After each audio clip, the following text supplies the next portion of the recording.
Ya, perfecto. Entonces, vamos a hacer una introducción prácticamente a lo que es filosofía oriental, ¿no?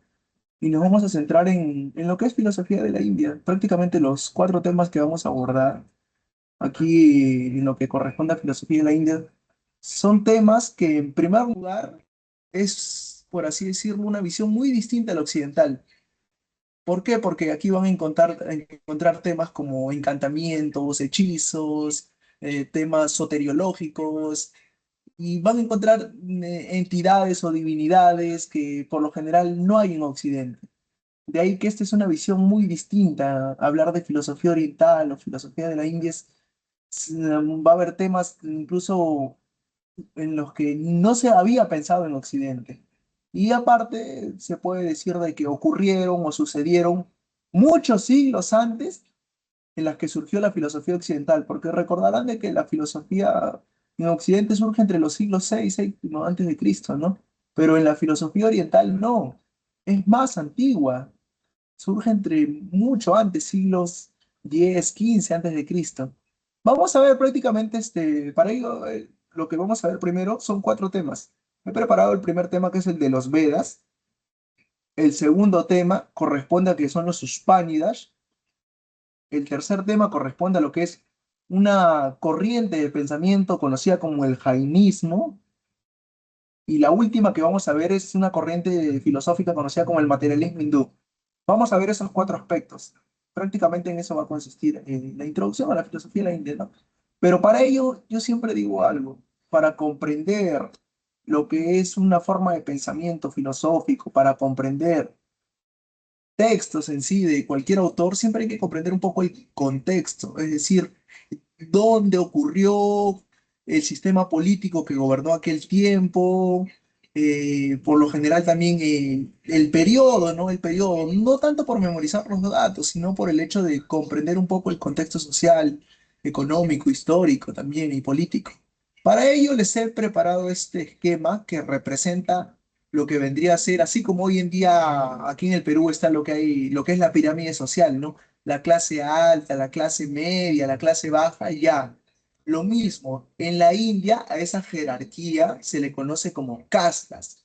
Por lo tanto, ¿qué es una casta?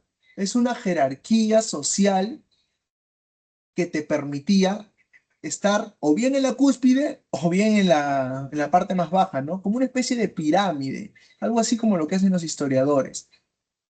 Primero, algo que les debo aclarar de esta pirámide de aquí, prácticamente, o de esta casta, es que los que se encontraban en la cúspide, en el ápice, en la parte más alta, se les va a llamar este nombre, brahmanes, brahmanes.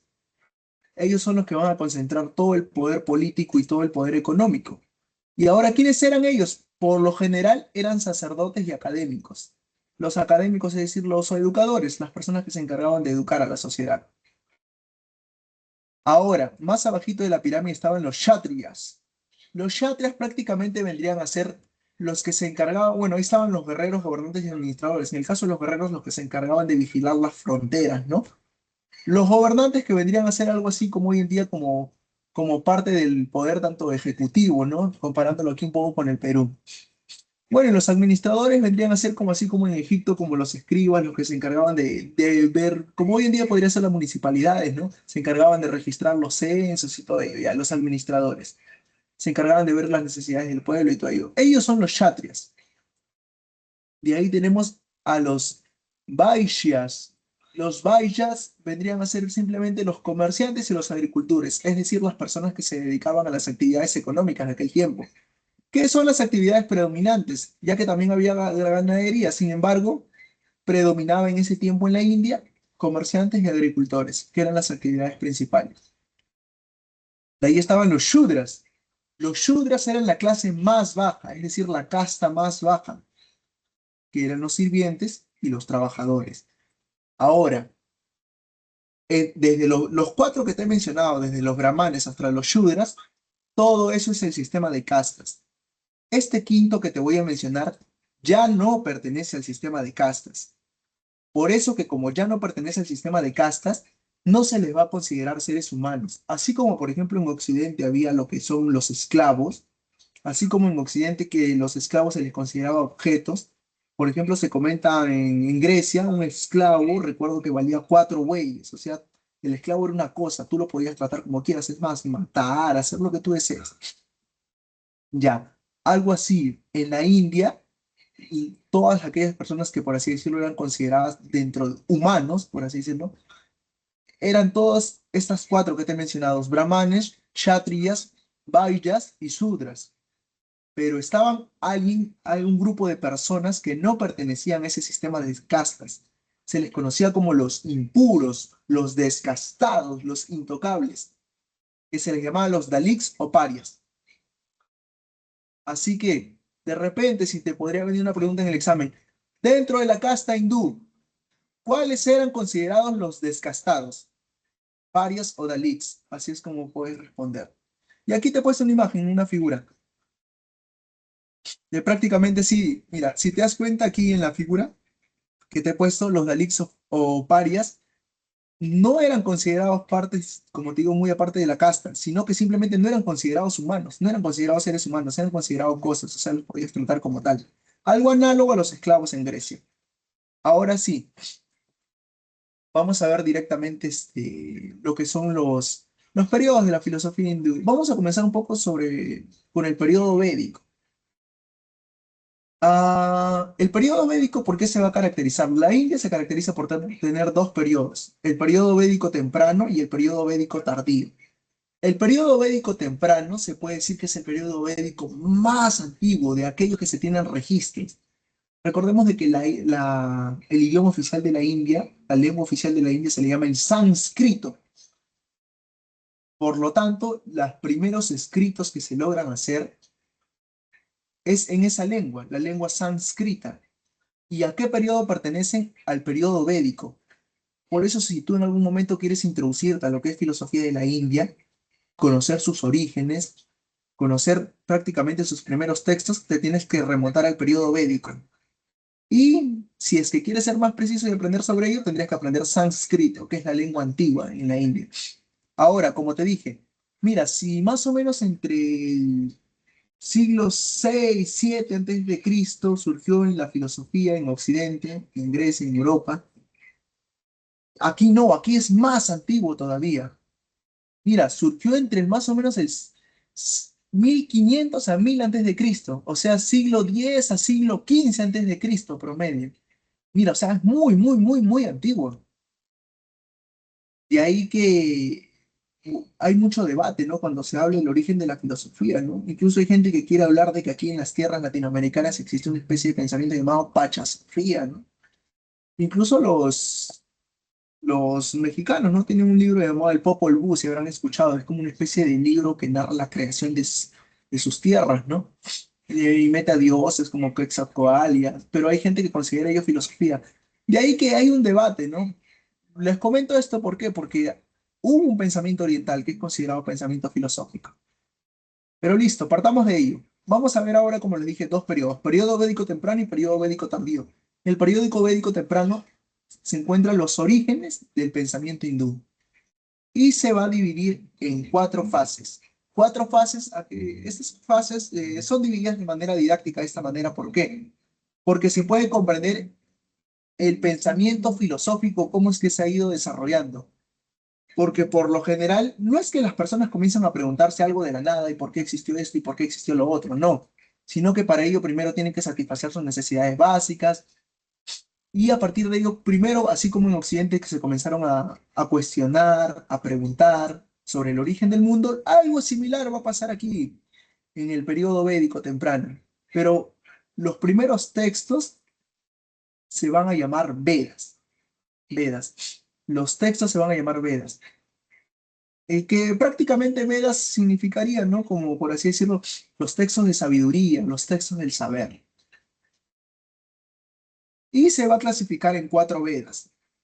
Pero miren, todo esto va a pasar en 500 años, entre el 1500 a 1000 antes de Cristo, o sea, en 500 años, o sea, dale más o menos 120 años a cada Veda. El primer Veda o el más antiguo del cual tenemos recopilaciones se llama así, Rig Veda, que en realidad, más que un compendio filosófico, es prácticamente una recopilación de himnos poéticos. Aquí he puesto, son 1028 himnos. Su contenido es poético, filosófico y litúrgico. Ahora que de repente tal vez no conocerás el término litúrgico. La palabra liturgia tiene que ver más que todo con el hecho de ofrecer en alguna medida cantos en una congregación religiosa. Es decir, que este primer Veda tiene en alguna medida como que preceptos religiosos, solo que está más ligado a la cuestión poética, a la cuestión del canto, de la música y demás. Por ejemplo, si tú has leído la Biblia, hay libros de la Biblia, del Antiguo Testamento, que se escriben en forma de canto, ¿no? Por ejemplo, los libros como de Salmos, como Proverbios, Cantar de los Cantares, incluso el mismo nombre del libro lo dice, ¿no? Que son libros del Antiguo Testamento que se escriben en forma de cantos. La India también lo tuvo con los Vedas. Ahora, en estos cantos tú dirás, ah, es poesía, qué bonito, entonces es literatura. No, no, no, no, no. Estos cantos tienen una forma de expresar también ontología, epistemología, solo que a su manera oriental. Mira, el canto más conocido es este, Nasadiya Sukta. Ahora, ¿por qué es conocido este canto? Porque en este canto, prácticamente, o este poema que se expresa en una forma de canto, Nasadiya Sukta se llama el escrito más importante, se narra así de manera general el origen de la India, y no solo de la India, sino que del mundo entero. Y ahí introducen un concepto muy interesante, Rita, Rita, RTA se escribe. ¿Qué significa ese concepto Rita que mencionan ahí? Que el mundo, según los Vedas, es eterno, no ha sido creado por nadie, y que incluso los dioses han sido creados después del mundo. Y este concepto Rita se atribuye prácticamente a que hay un orden universal que incluso los mismos dioses no pueden escapar de ello y que tienen que obedecer, tienen que estar en armonía con ese orden. Todas las creaciones, porque los dioses también son creaciones del mundo. De eso más o menos trata este himno poético de Sanadilla Sut. Vamos con el siguiente Veda. El siguiente Veda se llama Sama Veda, que bueno, es una colección de cantos rituales y melodías religiosas, considerada el origen remoto de la música clásica hindú. Si es que en algún momento te llega a interesar lo que es conocer, como te dije, la música hindú, te tienes que leer los Samas Vedas. Más que todo, estos Vedas, como su mismo nombre lo dice, eran cantos rituales. Por ejemplo, tú hoy en día habrás asistido, ¿no? Has visto que hay iglesias, ¿no? Que están cantando, alabando a un Dios. Eso no es solo propio de Occidente, eso ya existió antes en Oriente. Lo puedes apreciar aquí con los Vedas. Eso de adorar a los dioses, a la naturaleza, eso es algo que se manifestaba en la filosofía hindú. De ahí tenemos a Yajur Veda. El texto de Yajur Veda se puede decir de que se deja de lado la cuestión un poco filosófica y se comienza a centrar más que todo en rituales. Es decir, que ya se deja de lado lo filosófico, lo cuestionador, lo racional, por centrarse más que todo en una cuestión especulativa, religiosa, litúrgica, es más un tanto esotérica, ¿no? Porque se comienza a ver como una especie de mantras. ¿Qué es mantras? Mantras son frases repetitivas, frases repetitivas. Por ejemplo, si yo te digo, ¿sabes qué? Hoy voy a hablar del canto, mañana hablaré del canto, y en este lugar yo te vengo a narrar sobre este canto. Cada rato como que menciona la palabra canto, canto, canto. Ya ese es un mantra. Un mantra es repetir una palabra, como una especie de anáfora, ¿no? Lo que lo conocerían en literatura, esta figura literaria. Y hay dos tipos de Yajurvedas, el blanco y el negro. Bueno, y pasamos a lo que es el Atharva Veda. El Atharva Veda se comenta que, por así decirlo, es el peor de todos, filosóficamente hablando. ¿Por qué? Porque este Atharva Veda se llena de dogmatismos. Mira, por eso se le considera el más diferente de todos los cuatro.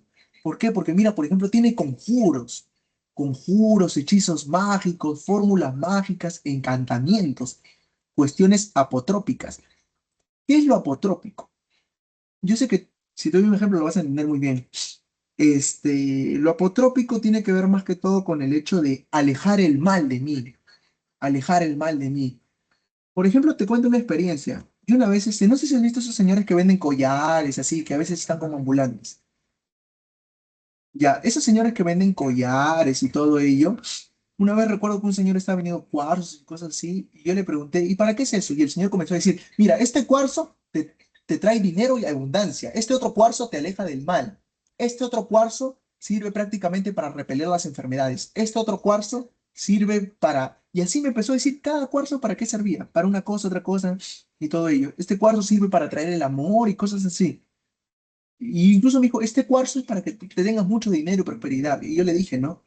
Pero entonces, si este cuarzo sirve para que traiga mucho dinero y prosperidad, ¿por qué lo vendes? ¿Y por qué tú no eres próspero, no? O sea, pero bueno, o sea, el punto es que hay gente que cree eso hoy en día, pero eso muchas veces no es propio de Occidente, sino que también viene de la India, ¿no? Por eso a eso me refiero con cuestiones apotrópicas, como curación de enfermedades, protección contra demonios y bendiciones para la vida cotidiana. Como que en este periodo védico temprano, en el Atharva Veda, entra como una especie de decadencia. Bueno, si hasta ahí no hay ninguna duda, pasemos a la siguiente diapositiva. Vamos con el periodo védico tardío. El periodo védico tardío también es conocido como el hinduismo clásico, porque pertenece a parte del periodo de la cultura hindú clásico. Aquí prácticamente lo que va a haber es un texto llamado los Ushpánidas, que significa estar al lado de o junto al maestro, o junto al maestro. Miren, en los Vedas, como ustedes se habrán percatado, eran más de corte religiosa, litúrgica, justo el último periodo que vimos. Y la idea de dioses en los Vedas era algo trascendente, era algo que estaba fuera del mundo. O sea, era algo que no se conectaba con el ser humano. Era algo que, por ejemplo, tú tenías que rendir cantos, rituales, alabanzas, etcétera. Pero en el caso del periodo védico, va a surgir una especie de sabios, la figura del sabio. No sé si puedes ver la imagen acá. Estos sabios, que en realidad el nombre en hindú es rishis, los rishis o sabios, se van a encargar de enseñar, se van a encargar de enseñar. Pero la enseñanza ya no va a ser tanto, como les dije, más hermética, cerrada, esotérica, como en el caso de los Vedas, ¿no? Que solamente algunos podían entrar, no. Sino que la enseñanza va a ser un poco más abierta, pero va a ser más abierta en el sentido de que se va a dar en contacto con la naturaleza. ¿Por qué? Porque van a enseñar en dos lugares principales, en los bosques y en las ermitas. Las ermitas son una especie de santuarios, una especie de santuarios. No sé si habrán visto esta especie de santuarios, pero hay unos santuarios hindús que se encuentran, unos santuarios como capillas parecieran, pero que se encuentran en los bosques, o sea, en contacto con la naturaleza. Ahí es donde enseñaban estos sabios. Y no le enseñaban a cualquiera, sino solo a discípulos selectos, ¿no? Y algo interesante es que la forma de enseñar de ellos se parece un poco a la filosofía occidental, porque lo enseñaban a través del diálogo, de manera oral. Y también transmitían por medio de metáforas, de enseñanzas así que en la cual, por lo general, te dejaban reflexionando, te dejaban pensando, te dejaban en alguna medida como que muchas veces, como esa sensación existencial, ¿no? ¿Qué es lo que me ha querido decir? Su enseñanza me ha transmitido algo más de lo que realmente quería reflejar. Y de ahí que también era simbólica, ¿no? Bueno, es de esa forma los tienen los textos hispánicos. Los hispánicos, los que tú los lees, son formas de enseñanza, ¿no? En la que, por ejemplo, un sabio, un risis, está compartiendo con su alumno o un padre está compartiendo con su hijo y le enseña una determinada metáfora que lo deja a su hijo reflexionando. Son cosas que el sabio ha vivido como parte de la vida cotidiana. Y algo interesante que te comento de los Ushpánidas es que mientras, como te dije que en el caso de los Vedas los dioses eran algo alejado del ser humano, para los Ushpánidas no. El propio ser humano es un propio Dios, un Dios en miniatura, un Dios que forma parte del microcosmos, que se comunica con el todo, con el macrocosmos, es decir, con la naturaleza, con lo absoluto, con lo total. De ahí que Dios no es algo lejano, algo trascendente, sino que es algo inmanente, que forma parte de la realidad. Mira, solo quienes estaban preparados accedían a este conocimiento de la realidad última. van a introducir dos conceptos muy interesantes. De ahí te comento el moxa, pero hablemos primero de estos dos conceptos. Atman y Brahman. ¿Qué es el Atman y el Brahman? Te dije de que, ahorita te acabo de mencionar de que en este periodo de los Uspánidas, lo- los sabios, los rishis, concebían al ser humano como parte de la naturaleza y a los dioses también como seres naturales y que nosotros podíamos conectar con ellos, con esa realidad última. ¿Cómo? Alcanzando un grado de preparación, un grado de liberación, ese grado de liberación espiritual. Ellos lo van a llamar el moxa, que por medio de una especie de introspección, de conocimiento interior, de una gran enseñanza y una gran preparación por parte de estos rishis o sabios, se alcanzaba ello, esa liberación. Y esa liberación, ese proceso de liberación se llama moxa. Pero ahora, ¿quién es Atman y quién es Brahma? Como te dije, ellos consideraban a los dioses inmanentes, es decir, que formaban parte de la naturaleza, de la tierra. Y a partir de ello consideraban de que el propio ser humano era un dios. A eso lo van a llamar Atman.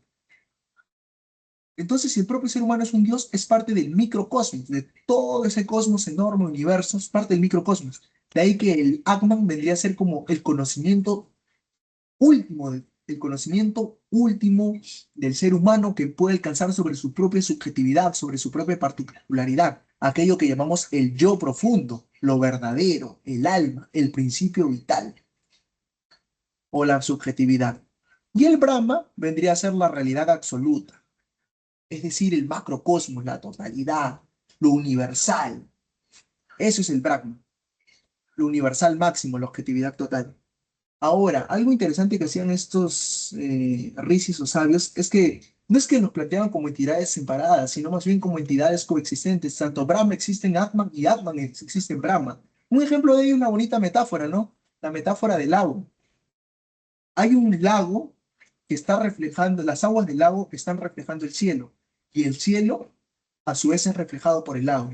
Así es como refleja la metáfora de Brahma es Atman y Atman es Brahma, es decir, el yo, la subjetividad, es parte del macrocosmos, de la realidad última, del universal absoluto, y el universal absoluto forma parte del yo. Eso es prácticamente lo que hacen los Uspánidas, esos textos de los Uspánidas nos narran, ¿no? Te bajan, por así decirlo, de tu nube y no. El yo también es parte de la naturaleza y la naturaleza es parte del yo. Hasta ahí espero que se haya podido comprender. Bueno, si es que no hay ninguna duda, pasemos a la siguiente diapositiva. El jainismo. ¿Qué es el jainismo? También es una corriente filosófica de pensamiento que va a surgir más o menos en ese contexto, el periodo védico tardío. Surge paralelamente esta escuela de pensamiento. Aquí he puesto el aprox, siglos 8 al siglos más o menos 6 antes de Cristo. Ese es un aprox. ¿Qué significa Jaime? Significa el vencedor, el conquistador. Pero ahora tú me dirías, ¿vencedor, conquistador de qué? Ah, de repente ellos eran gente que le gustaba la guerra, la contienda, la lucha. No, no, no. Cuando se habla de vencer, cuando se habla de conquistar, se habla de conquistar las pasiones interiores. Es decir, que se habla de conquistar lo instintivo del ser humano para poder alcanzar un grado de liberación. Es decir, conquistar la carne, lo corpóreo, para alcanzar un grado de liberación, que ellos lo van a llamar ese grado de liberación, por así decirlo, desprendernos del karma. Ahorita te voy a explicar todos esos conceptos. Mira, los textos en los cuales ellos van a plasmar así, van a plasmar su forma de su pensamiento, se les va a llamar así, tirtánkaras. Los tirtánkaras es el texto clave y principal de los jainistas. ¿Qué significa Jaime? Ya te dije, vencedor o conquistador. De ahí que los tirtánkaras, muy aparte de ser los textos principales, también ese nombre reciben los maestros que van a dar sus enseñanzas. De ahí que a estos maestros se le llama como maestros iluminados, que han alcanzado un conocimiento divino, perfecto de la realidad. Y estos textos son 24 en total. El primero se va a llamar así. El primer fundador del texto se va a llamar así, Rishabhanata. Y el último, que es el principal también, Siempre hay un fundador, pero siempre hay alguien que más destaca, que el principal. Se va a llamar así, Mahavira Vardhamana. De él se conservan la mayor parte de enseñanzas, de los otros no tanto. De quien se considera la mayor cantidad de enseñanzas, el jainismo es de este señor de acá, Mahavira Vardhamana. Acuérdate el nombre, Mahavira Vardhamana. Mira, yo te lo he separado de manera didáctica cómo es que concebían su ontología, su epistemología, su ética, etc. Acuérdate que la ontología es la disciplina filosófica que se encarga del estudio de la realidad, de cómo concebemos a la realidad, a la totalidad. Los jainistas concebían de que en la realidad había una especie de dualismo, dualismo antropológico. Existen almas y existen no almas, es decir, la materia, lo corpóreo. A las almas lo llamaban jivas y a las no almas lo llamaban ajivas o no jivas. Ahora, y el alma, en el alma se ubica la conciencia, decían ellos, por ellos que en el jiva es consciente, además el alma también es eterna. Cada vez que de ahora en adelante me refiero al jiva, me voy a referir al alma, son sinónimos, es lo mismo. Ellos decían de que el jiva es consciente, es eterno y además está dotado de cualidades potenciales que la tiene que alcanzar el ser humano. ¿Cómo? Viviendo una vida ética, que te la voy a contar esa vida ética más adelante. ¿Cuáles son esas propuestas que ellos hacían para poder alcanzar las cualidades potenciales del alma? Decían que la meta es liberar al jiva del empaste kármico. Ahora sí te comento, ¿qué es esto del empaste kármico? Mira, el karma, dentro del punto de vista jainista, vendría a ser como una especie de materia sutil. Lo que pasa es que ellos creían o concebían de que el alma se llenaba como una especie de materia negra sutil que la encapsulaba. Ya, eso es el karma. O sea, esa materia corpórea en alguna medida vendría a ser como el karma.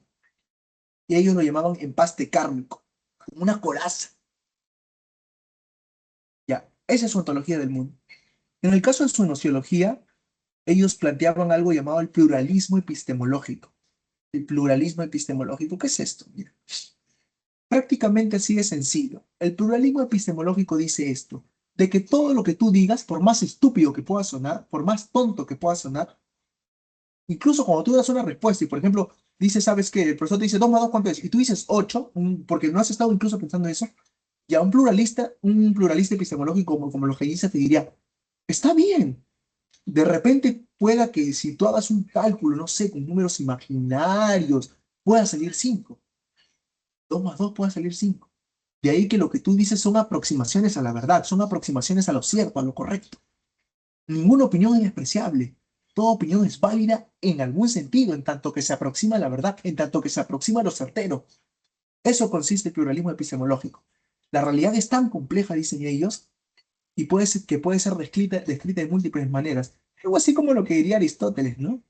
El ser es aquello que se puede decir de muchas maneras. Lo mismo, pluralismo epistemológico. ¿En qué consiste? En que la realidad tiene muchas caras, muchos puntos de vista. Todo es cercano o aproximaciones a la verdad.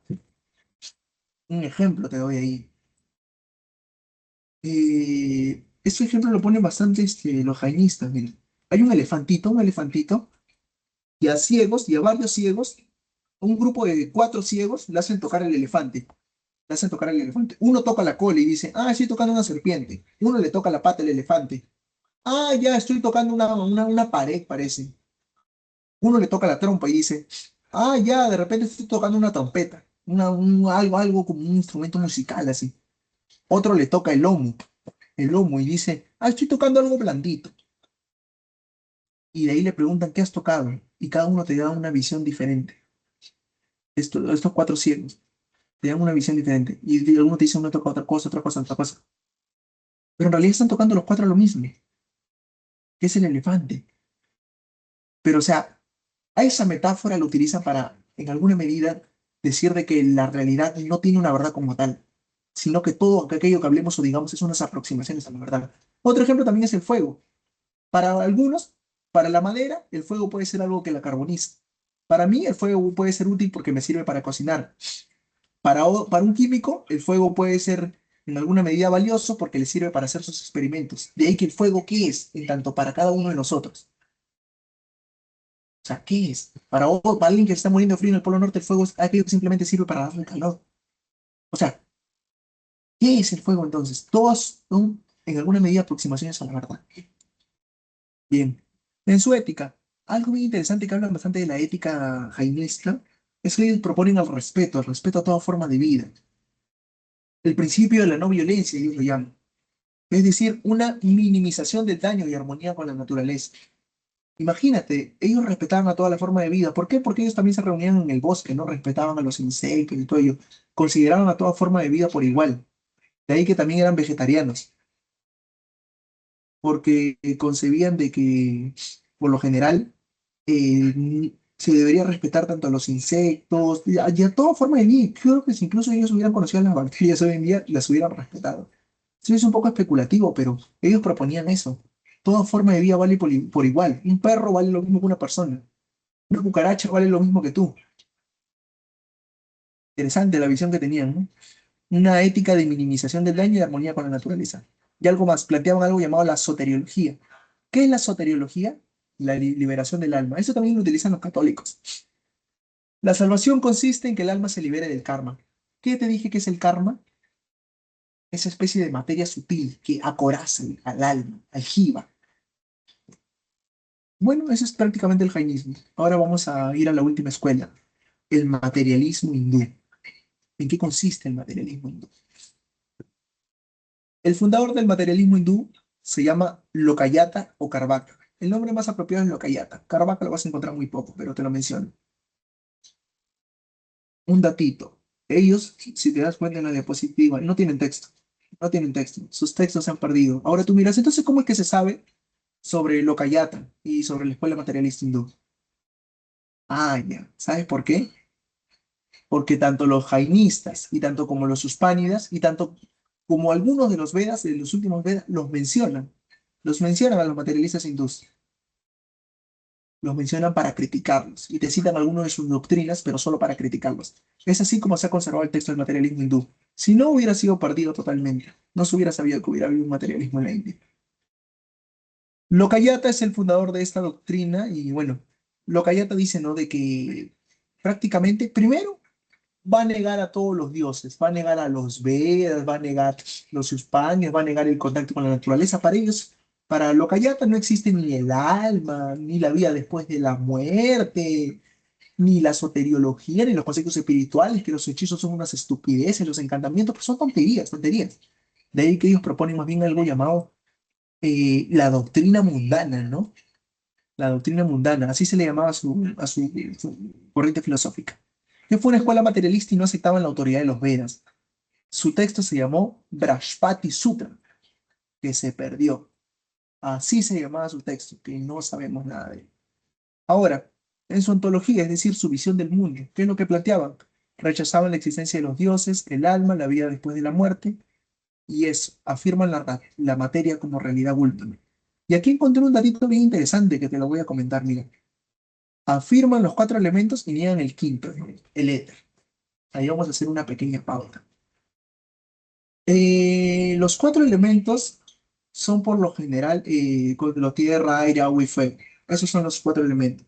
Pero también sabemos de que en Occidente los mencionó Empédocles, ¿no? Que lo planteaba como una especie de arjeo principio. Pero ¿por qué niega la existencia de un quinto elemento, un éter? Ya mira, aquí sí te voy a tener que comentar un poco sobre cuestiones un poquito más pseudocientíficas, esotéricas, alquímicas también. Esto yo lo sabía también por un poco por mi estudio por así decirlo, las ciencias herméticas, pseudociencias herméticas. Lo que pasa es que en la antigüedad, tú sabes muy bien que tanto en Occidente como en Oriente, no había una demarcación entre lo que es ciencia y entre lo que no es ciencia. De ahí que todo lo mezclaban. Por ejemplo, un alquimista, es decir, alguien que por lo general trabajaba con metales, en metalurgia, en laboratorio, hacía pociones químicas, también en alguna medida rezaba antes de hacer sus pociones químicas. Hacía una especie de canto, se preparaba ayunando su cuerpo y demás. Incluso el propio Aristóteles, ¿no? Planteó de que había un quinto elemento inmaterial llamado el éter. Y este elemento inmaterial, eh, como al ser inmaterial, al tener esas características de ser inmaterial, de ser trascendente, podía concederte como una especie de divinidad si es que lo llegaras a obtener. Eso es lo que los alquimistas de repente más adelante lo llamarían como la piedra filosofal, lo llamarían como por así decirlo, la quinta esencia y todo ello. Pero bueno, parece que los orientales también conocían de ello.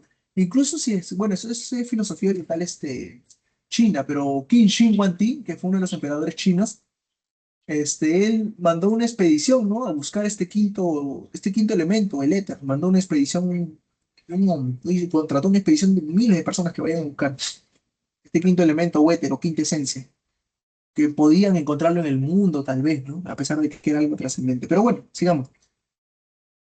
Ellos también decían de que la conciencia surge de propiedades materiales. Recordemos de que lo Cayata prácticamente planteaba de que la materia es la realidad última. Por lo tanto, eso que denominamos la conciencia emerge de la materia. No es que sea algo inmaterial, sino que emerge de la materia. Todo se puede reducir a propiedades materiales. Lo que hoy en día se le conocería como una especie de materialismo emergentista, ¿no? Vamos con la nociología. Concebían el pratiax. ¿Qué es pratiax?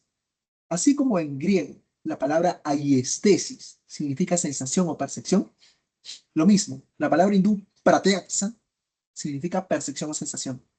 Y mira, esto va muy de acuerdo con su doctrina, ¿no? ¿Qué quiere decir sensación o percepción? Percibir con las sensaciones, con los sentidos, con el cuerpo.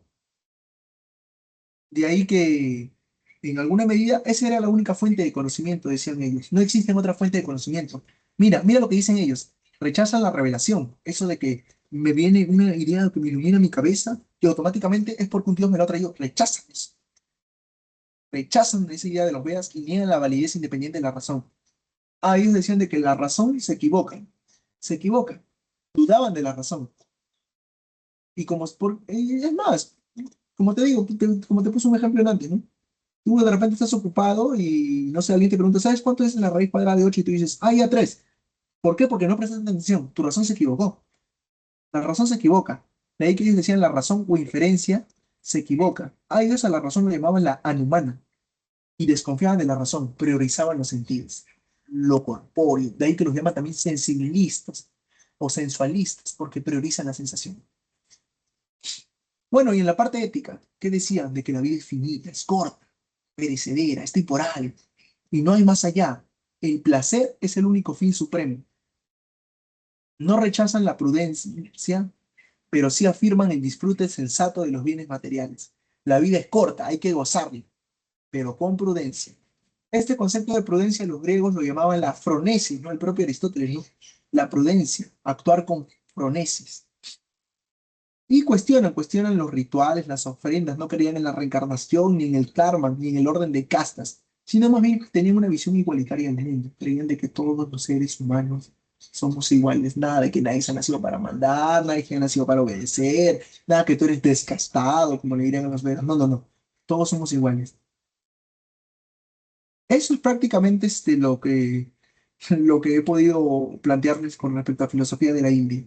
Si hasta ahí tienen alguna duda o algo, bueno, me comentan, o si no, bueno, eso sería todo de mi parte, creo.